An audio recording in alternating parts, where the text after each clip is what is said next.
is Wenvoe, a small village in the south of the Vale of Glamorgan. Now, I've lived in this village for over 16 years myself, and the idea of having it doubled in size by 380 homes, 140 of which on the back of Lost Land Fair and 240 of which at Culverhouse Cross. This would immensely damage the village, having it almost double in size. After all, we only have one shop, one school and one pub. I went to investigate how the villagers would react to such developments.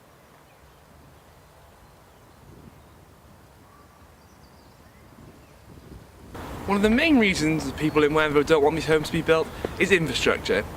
So I decided to get a view from a person within the industry. I went down to talk to the head of Wenvoe Playgroup, Sandra Bagshaw, about what she thinks these homes are going to do to her business. But the trouble that we have is the school won't take all these houses. The playgroup can't possibly take them because we couldn't open afternoons because they're used for other groups, etc., because it's a village hall.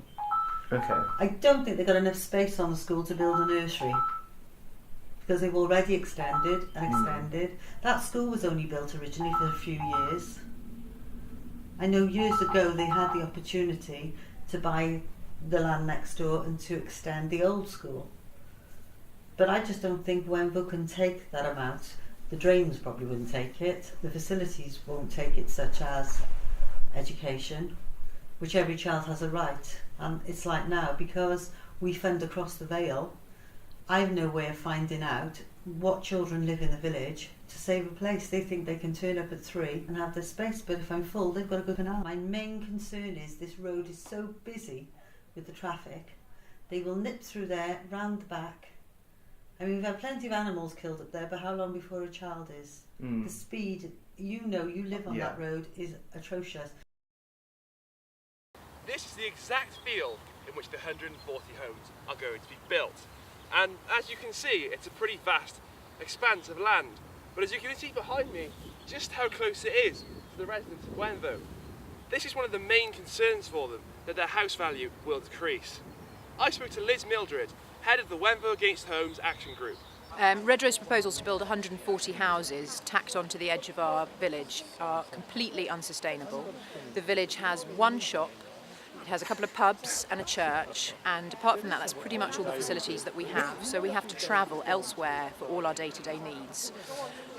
In addition to that, the Port Road that Wenvoe is situated on has already been deemed by the Highways Authority to be running over capacity. If you try to get out onto the Port Road from the village at peak times in the morning or the evening, it can take several minutes before you can even get access onto the road, and you then are sitting in a solid traffic jam all the way into either Cardiff or Barry in the opposite direction. The land that Redrow is proposing to eradicate forever consists of some of the most versatile land agriculturally in the whole of Wales. It falls into the top 8% of best and most versatile agricultural land. And once the houses are built on this land, that's it, the land is lost forever. Another reason why the people of Wenvoe don't want these homes to be built is because this land has been used for agricultural farming now for over 50 years and has played a big part in the development of the village. The wildlife here is also another thing, with pheasants, sheep, foxes and many birds of prey calling this field and the surrounding tree line their home.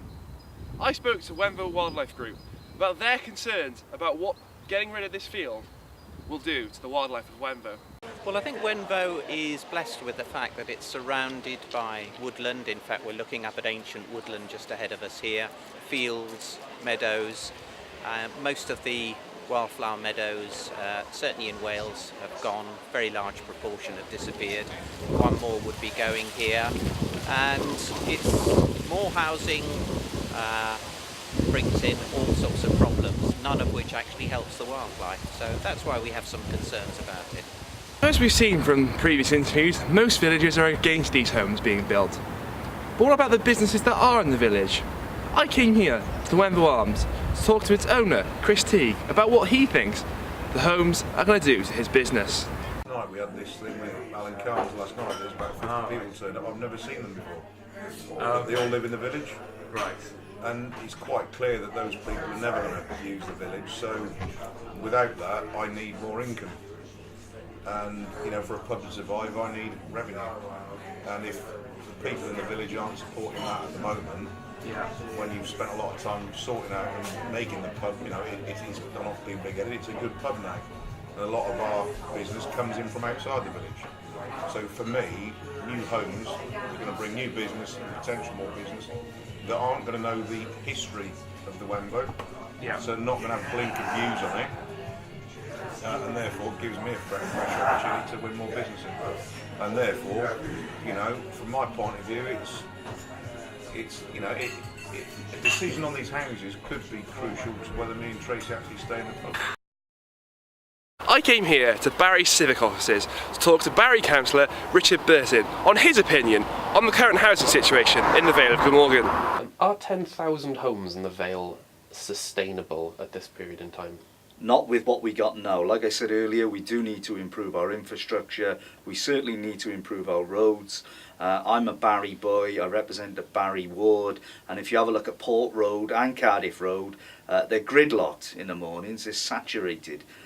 So we certainly need to have improved roads access. We need new facilities. We need youth facilities because there's not enough for young people to do, and so on. And I hope these will be considered before they do build. But however, I do feel that 10,000 is an overestimate, and I believe that figure could be reduced by 2,500 to 3,000 homes. And as for the affordable housing, do you think that the Vale would benefit more from affordable housing than, say, high-end detached homes? Certainly. People are crying out for homes, but they cannot get on the housing ladder because of the rising costs, especially in the rural areas where prices are just becoming astronomical and beyond the reach of ordinary people. We've heard what Councillor Richard Burton has to say. Now let's go to Dinas Powys to see what Councillor Chris Franks has to say about the Vale of Glamorgan's housing plans. I went to Dinas Powys with fellow journalist Jack Buckley to see what the councillor had to say. Affect life in the Vale, and what kind of impact would this have on the town itself? Well, the figure of 10,000 has been proved to be wrong, and the latest government statistics that have been published this month show there's a need actually for something like 6,000 rather than 10,000. They've also made a serious error in the number of people per house, and that means there are more people in fewer houses, so therefore we don't need even more houses. So all the statistical evidence points to the government having made a serious error, and therefore the additional housing in whole is not needed. The impact will be that, as we mentioned earlier, the infrastructure cannot cope.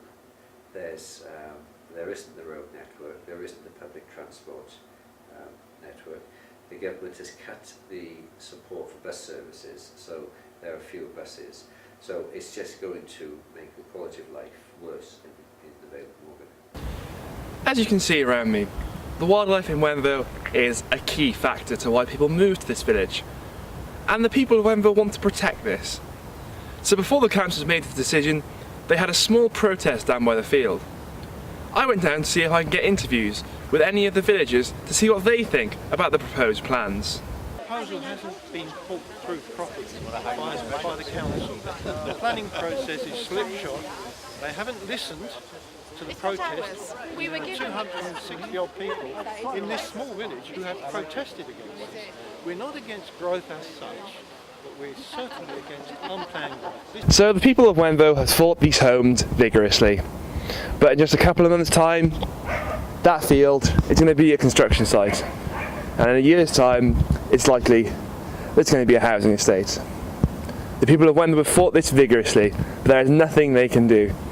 And my village is no doubt going to be changed for all generations. I've been Matthew Harris, and you've been watching Homes Under the Hammer.